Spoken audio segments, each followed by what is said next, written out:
Que ferait Nintendo sans Mario franchement? Ils seraient obligés d'inventer de nouvelles licences avec de nouveaux personnages pour chaque jeu multijoueur qu'ils font, à la Splatoon ou ARMS quoi. Alors que la plupart du temps ils écrivent juste Mario dans le titre et c'est bon. Ils sont sûrs de multiplier leurs ventes par 10. Mario Party, Mario Kart, Mario Golf, Mario Tennis d'ailleurs, si le Mario Tennis de la Switch a un peu fait parler de lui à sa sortie, j'en ai même fait une critique l'an dernier, j'ai l'impression que la plupart des gens ont oublié qu'il y a eu un Mario Tennis sur la Wii U. Je m'apprête donc à vous sortir de cette joyeuse agréable ignorance pour vous parler du jeu qui est très certainement la pire apparition récente de Mario. Je suis complètement un adorateur de Nintendo et je pense que ça s'entend dans mes vidéos, parce que je trouve que leurs jeux se démarquent vraiment des autres.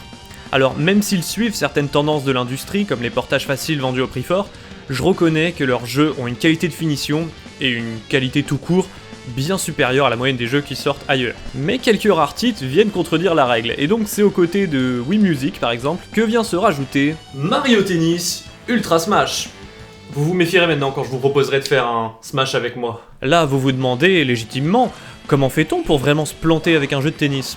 Bah après une demi-heure de jeu, t'as le sentiment qu'il a été développé en 3 mois. Mais un jeu rushé par un studio de Nintendo, ça n'a pas le même goût qu'un jeu rushé par CD Projekt par exemple. On parle pas de gros bugs gênants là. Je dirais même qu'en façade, il y a un certain polish, mais c'est facile en fait quand on a aucun contenu. C'est très surprenant de nos jours d'avoir aussi peu de choses à faire dans un jeu vidéo. Il y a un mode partie rapide, où tu peux jouer au tennis, comme tu peux t'en douter, mais il n'y a pas de mode histoire. Même pas un mode arcade. Il y a juste un mode infini. C'est les mêmes matchs qu'en partie rapide, mais ils s'enchaînent de plus en plus dur jusqu'à ce que tu perdes. Et c'est tout. Mais une fois que t'as fait une dizaine de matchs, tu vas pas continuer indéfiniment, tu t'arrêtes d'ennui. Ouais, mais c'est un jeu de tennis Mario, donc il y a du fun, des objets rigolos, des pouvoirs spéciaux. Non, c'est juste du tennis, basique, avec la tête de Mario. Ah si, il y a un truc, parfois Toad balance un champi qui te fait devenir grand. C'est tout. Ce que ça change, c'est que tu deviens hyper cheaté. Ensuite, c'est à ton adversaire qu'on envoie le champi, donc vous êtes tous les deux grands, et ça redevient un match classique. Puis après quelques temps, toi tu reviens à ta taille normale, donc c'est méga déséquilibré. Mais après, l'ennemi aussi rapetit. Retour à la case départ. Puis on te réenvoie un champi, et on en réenvoie un à ton adversaire, etc. Et ça, en boucle. Il y a même pas un côté aléatoire ou une jauge à remplir pour gagner le droit de grandir. Non, c'est juste tout le temps le même schéma dans l'ordre. Chaque partie a exactement la même structure, ça en devient ridicule.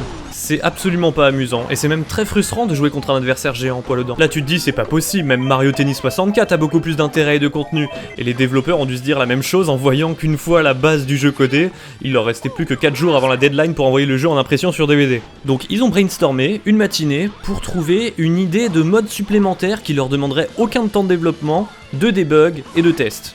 Et ils ont trouvé un mode où la balle est grosse. Ouais.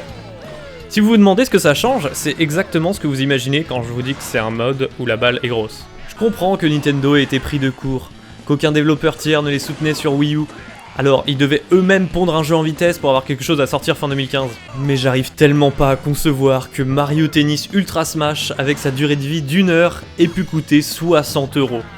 Mais au moins, il permet de réaliser tout le travail qui a été fourni sur Switch avec Mario Tennis Aces, qui a beaucoup plus de nuances dans son gameplay, et de phases variées avec son mode histoire.